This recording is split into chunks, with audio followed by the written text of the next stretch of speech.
Hello friend, তোমরা কেমন আছো? আশা করি সবাই ভালো আছো। আজকে আমারও শরীরটা ভালো আছে। তো বন্ধুরা, সকাল সকাল আজকে চা, লাল চা কিছুই খেলাম না। সকাল সকাল উঠে কফি খেলাম। তো কফি খেয়ে দিনটা শুরু করলাম। তো বন্ধুরা দেখো, কফি বর বানালো। তো আজকে দুপুরের রেসিপিটা তোমাদের সঙ্গে শেয়ার করেছি। আজকে চিকেন এনেছে, তো চিকেন বানাবো। তো এখন একটু সকালে কিছু কাজ আছে, সেগুলো সেরে নিলাম। একটু ভিজে কাপড় ছিল, শুকোয়নি কালকে, তো সেগুলো মেলে দিচ্ছি। তারপর একটু ঝাড়ু দেব, উঠোনটা নোংরা হয়ে আছে, বাচ্চারা নোংরা করেছে উঠোনটা। তো তাই এগুলো কাজ সেরে তারপর রান্নাঘরে যাব, মাকে একটু সবজি কেটে দেবো। তো বন্ধুরা, আজকে যে বললাম রান্নাতে সবজি কাটতে কাটতে চোখ দিয়ে জল এসে গেছে, তো সেটা হলো পেঁয়াজ কাটার জন্য। তো বন্ধুরা, তোমরা আমাকে কমেন্ট করে জানাও কি করে কাটলে, পেঁয়াজ কাটলে চোখ দিয়ে জল আসে না।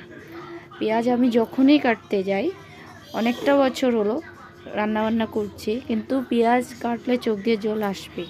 পেঁয়াজের ধোঁকটা আমি একদমই সহ্য করতে পারি না।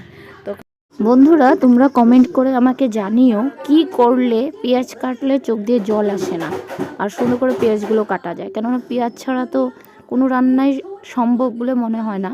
তো তোমরা একটু প্লিজ কমেন্ট করো আমাকে। বন্ধুরা, লাউ ছিল একটু, তো লাউটা দিয়ে একটু ডাল হবে, মুগ ডাল বুটের ডাল মিলিয়ে লাউটা দিয়ে হবে, ধনেপাতা দিয়ে।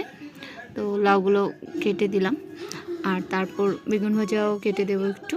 আর মাংসের জন্য আদা, রসুন, পেঁয়াজ সব কিছু কেটে নিয়েছি রেডি করে। তো বন্ধুরা, আমি মাংসটা তারপর এখানে, কেননা অনেক সময় কী হয়, মাংস যখন কাটে কাঠের গুঁড়োগুলো থাকে না, সেগুলো লেগে থাকে। তো তার জন্য একটু ভালো করে বেছে দুবার ধুয়ে নিয়েছি। তো এখন রান্নাটা মাংসগুলো ভালো করে তেল নুন দিয়ে মাখিয়ে রাখবো। তারপর কাঁচা লঙ্কা, রসুন, আদা একসঙ্গে পেস্ট করব। পেঁয়াজটা আমি পেস্ট করে দিই না, কেননা না হলে একটু মিষ্টি মিষ্টি হয়ে যায়, ঝালটা ঠিক লাগে না মুখে। তো তার জন্য পেঁয়াজটা পেস্ট করে দেবো না, পেঁয়াজটা কুচিয়েও দিই না, 4 টুকরো করে দিই। তাহলে কী হয়, পেঁয়াজটা একদম গলে যায় না। তো এইভাবে করে কাঁচা লঙ্কা, আদা, রসুনটা পেস্ট করব। আর মাংসর মশলা দিয়ে জিরে, ধনে, তেল, হলুদ, নুন সব কিছু দিয়ে মাংসটাকে ভালো করে মেখে রাখবো। আর তারপর তেলে তেজপাতা, গরম মশলা, শুকনো লঙ্কা এগুলো সম্বার দিয়ে তারপর সেখানে আমি আদা রসুন পেস্টটা ঢেলে দেব। ঢেলে যত টাইম ভালো করে কষানো না হচ্ছে, কাঁচা রসুনের সেন্ট একটা থাকে, সেটা যত টাইম চলে না যাচ্ছে তত টাইম ভাজতে থাকবো। তারপর ভাজা হয়ে গেলে তারপর এটাতে আমি মাংসটা ছেড়ে দেব। আর দেখো, এখানে মা ডালটা সম্ভার দিচ্ছে। লাউ ডালে তোমরা কি সম্ভার দাও? আমাদের ঘরে লাউ ডালে, যেহেতু মুগ ডালে দিয়েছে লাউটা, তার জন্য জিরে, তেজপাতা, শুকনো লঙ্কা সম্ভার দিয়েছে। আর আদা জিরের গুঁড়ো পেস্ট করে একটু দিয়ে দিয়েছে ভাজা করে, তারপর ডালটা ঢেলে দিয়েছে। তাহলে কী হয়, সেন্টটা খুব সুন্দর আসে। আর আরেকটা কথা, ডালটা সম্ভার দেওয়ার আগে সেই তেলে বেগুনটা ভেজে নিয়েছিল, কেননা বেগুন ভাজার তেলে ডাল সম্ভার দিলে ডালের টেস্টটা আরও বেড়ে যায়। তারপর দেখো, এখানে এক এক করে তোমার সব দিয়ে দিচ্ছে, আমি মাখবো তারপর। তো তোমরা এইভাবে করে মাংসটাকে বানিও, তো বানিয়ে খেয়ে দেখো কেমন হয়।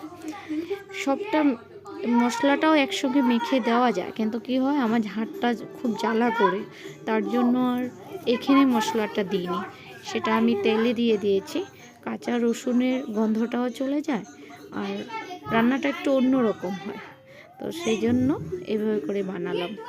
তো তোমাদের যদি ভালো লাগে অবশ্যই কমেন্টে জানিও। আমি খুব একটা রান্না পারি না, যেটুকুন পারি সেটুকুন করি, আর যেটুকুন পারি না করার চেষ্টা করি, শাশুড়ি মাকে জিজ্ঞেস করি কি করে করব, কেননা শিখতে তো হবেই। শাশুড়ি মা আজ আছে, কাল নাও থাকতে পারে, কিন্তু উনি ওনার ছেলেকে যা যা খাইয়ে বড় করেছে, তো আমারও কর্তব্য ওকে ওগুলা বানিয়ে খাওয়ানো। তো তার জন্য তো আমার শিখতে হবে, তার জন্য আমি পারি না বলে আমার আক্ষেপ নেই, আমি সেসব শেখার চেষ্টা করি।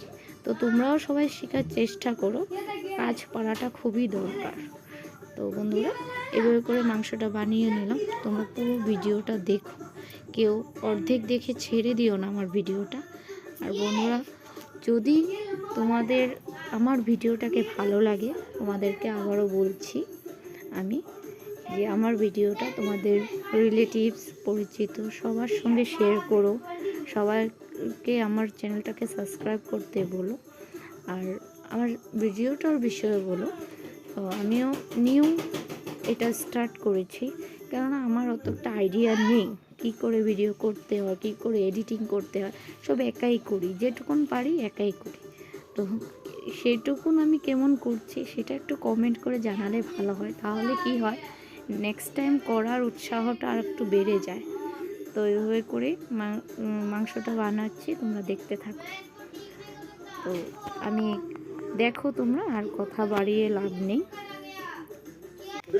তো বন্ধুরা চিকেনটা এভাবে করে নাড়াচাড়া করে ঢেকে দিয়েছিলাম, দুবার ঢেকেছি। তো সেটা আর দেখানো হয়নি, তো সেটা তোমাদেরকে বলে দিলাম। দুবার চাপা ঢাকা দিয়ে, স্টিম কমিয়ে চাপা ঢাকা দিয়ে রাখবে, তারপর কষিয়ে নিলে রেডি। তো চিকেনটা এরকম রেডি হয়ে গেল, আর মা ধনে পাতাটা বেটে নিল। তো মোটামুটি সব রান্নাই হয়ে গেছে, এখন বরকে খাওয়া দেব, কেননা বর কাজে বেরোবে। তো দেখতে থাকো। তো বন্ধুরা আজকের ভিডিওটা এখানে স্টপ করছি। যদি তোমাদের আমার ভিডিওটাকে ভালো লেগে থাকে তো পরিচিত সবাইকে বলো আমার চ্যানেলটাকে সাবস্ক্রাইব করতে। বাই।